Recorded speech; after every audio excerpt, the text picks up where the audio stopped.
का टॉपिक है संयुक्त परिवार के लाभ या प्रकार, जो कि पिछले टॉपिक से ही रिलेटेड है। पिछले टर्न पे आपने संयुक्त परिवार के बारे में पढ़ा था और उसकी विशेषताएं और अर्थ के बारे में जाना था। अब प्रश्न उठता है कि संयुक्त परिवार के क्या लाभ हैं या उसके क्या प्रकार हैं। तो संयुक्त परिवार के बहुत सारे लाभ थे, इसीलिए ग्रामीण क्षेत्रों में आज भी संयुक्त परिवार पाए जाते हैं। पहला है समाजीकरण। समाजीकरण का सामान्य अर्थ है सीखना, यानी संयुक्त परिवार के अंतर्गत बच्चा या जो भी नई पीढ़ी है वो प्राथमिक सामाजिकरण से संबंधित सारे कार्य संयुक्त परिवार में ही बच्चा सीखता है।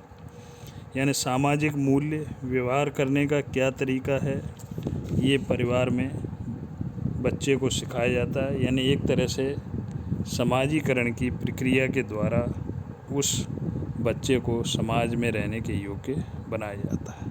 इस दृष्टि से समाजीकरण एक महत्वपूर्ण प्रकार है। दूसरा है मार्गदर्शन।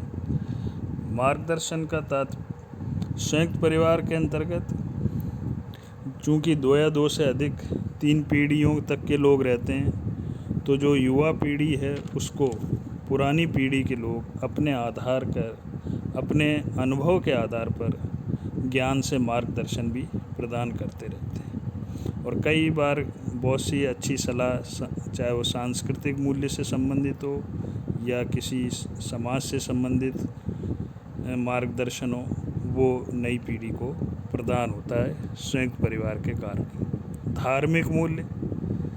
संयुक्त परिवार की वास्तव में अपनी उत्पत्ति चूँकि काल्पनिक या वास्तविक पूर्वजों से मानते हैं, और समाज में जितने भी धार्मिक कार्य होते हैं उसमें परिवार ही उसकी एक वास्तविक इकाई होती है। आज जितने भी आप सभी धार्मिक कार्यों को कर रहे हैं या उनका पालन कर रहे हैं, तो उसके पीछे बहुत बड़ा हाथ जो है संयुक्त परिवार का ही है। जो उत्सव या त्यौहार मनाए जाते हैं वो संयुक्त परिवार की ही देन है। नेक्स्ट है सामाजिक और आर्थिक सुरक्षा।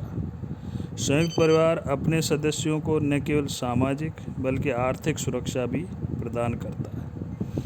कई बार जब परिवार पर संकट आता है, यानी परिवार के कुछ सदस्य कभी बेरोजगार हो जाते हैं, तो ऐसी स्थिति में परिवार के सदस्य उस सदस्य को भोजन है, वस्त्र है या रहने की सुविधा प्रदान करता है। उदाहरण के लिए जैसे अभी लॉकडाउन है, लॉकडाउन में कई युवा बेरोजगार हो गए, तो उसमें बहुत बड़ा रोल, यानी कि न केवल सामाजिक रूप से बल्कि आर्थिक रूप से भी सुरक्षा परिवार के लोगों ने ही प्रदान की है। तो ये कार्य जो है संयुक्त परिवार काफ़ी पीढ़ी दर पीढ़ी पहले से ही करता चला आ रहा है। नेक्स्ट है धन का उचित उपयोग। चूँकि परिवार में, संयुक्त परिवार में खासकर संपत्ति जो है मुखिया के पास रहती है, अतः परिवार का मुखिया जो है प्रत्येक सदस्यों की धन की आवश्यकताओं की पूर्ति करता है और वह ध्यान रखता है कि किसको कब जो है पैसा देना चाहिए या नहीं देना चाहिए। और संयुक्त रूप से चूँकि सब रहते हैं, तो इस कारण कई बार खर्चा बच भी जाता है। तो इस दृष्टि से संयुक्त परिवार का ये भी एक महत्वपूर्ण लाभ है। संपत्ति के विभाजन से बचाव। नेक्स्ट, संयुक्त परिवार के कारण ही आज गांव में या ग्रामीण क्षेत्रों में आपने देखा होगा कि संयुक्त की परिवार की जो खेती है या जो ज़मीन है वो एक ही जगह रहती है, यानी उसका बंटवारा नहीं होता है, खेत का आकार बड़ा बना रहता है। अगर 4 भाई हैं, अगर 4 भाई आज अलग अलग हो जाएं और उनके पास मान लो 10 बीघा ही ज़मीन है, तो 2 या ढाई बीघा ही उनके हिस्से में आएगी। और जबकि संयुक्त होने में वह संपत्ति एक साथ बनी रहती है, जिसके कारण उस संपत्ति का विभाजन नहीं होता है, जो उनकी आर्थिक दृष्टि से भी उपयोगी है। श्रम विभाजन।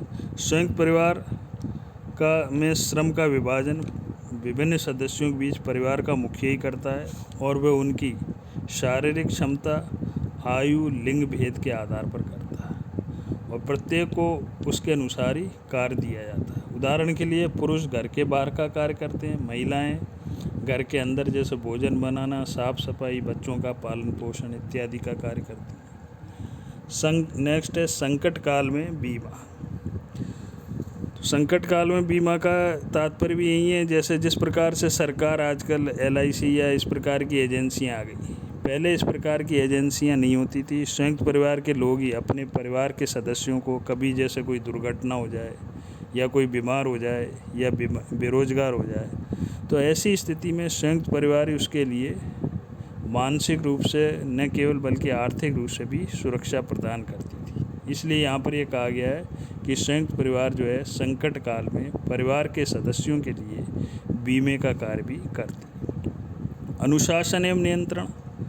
संयुक्त परिवार में एक बहुत अच्छी व्यवस्था अनुशासन की होती है। चूँकि परिवार में पुरानी पीढ़ी के सदस्य लोग रहते हैं, इसलिए परिवार के जो है नई पीढ़ी के या दूसरी पीढ़ी के लोग जो है उनका न केवल सम्मान करते हैं, इस वजह से परिवार में अनुशासन व्यवस्था या नियमों की व्यवस्था बनी रहती है और उन पर अगर कोई परिवार का व्यक्ति गलत भी कार्य करता है तो उस पर नियंत्रण बना रहता है। नेक्स्ट है संस्कृति की रक्षा। संयुक्त परिवार के कारण ही सदियों से जो है हमारी संस्कृति बची हुई, यानी एक पीढ़ी से दूसरी पीढ़ी आज जो कुछ भी संस्कृति या जिसको हमने अपना रखा है वो संयुक्त परिवार से ही बहुत सी चीज़ें हमको प्राप्त हुई हैं। उदाहरण के लिए जैसे उत्सव मनाते हैं, परिवार में कोई त्यौहार मनाया जाता है या और भी कोई, जैसे उदाहरण के लिए गांव में राती जगह का उदाहरण है। तो इस प्रकार की जो प्रथाएं हैं या संस्कृति है, ये धार्मिक कार्यक्रम है या कथाएं की जाती हैं गांव में, तो वो सब संयुक्त परिवार की देन है और इसी कारण आज अपन सब इन चीज़ों से परिचित भी हैं।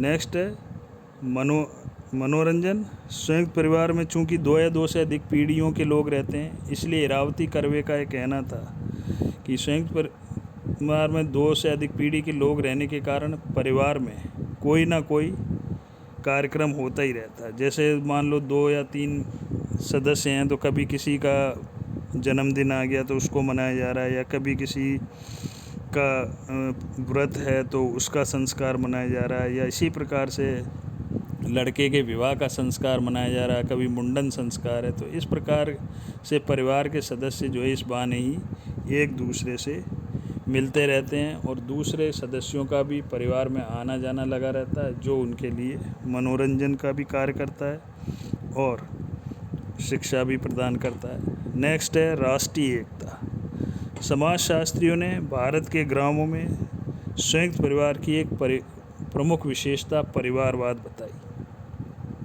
और चूंकि परिवार का सदस्य अपने परिवार के सदस्य के लिए ही जीवन जीता है और उसमें व्यक्तिगत वाद की भावना नहीं होती है और यही बात देश पर भी लागू होती है और यही बात परिवार के सदस्यों को हम की भावना के लिए प्रेरित करती है, जिसके कारण वह व्यक्ति अपने परिवार और देश के लिए त्याग की भावना रखता है।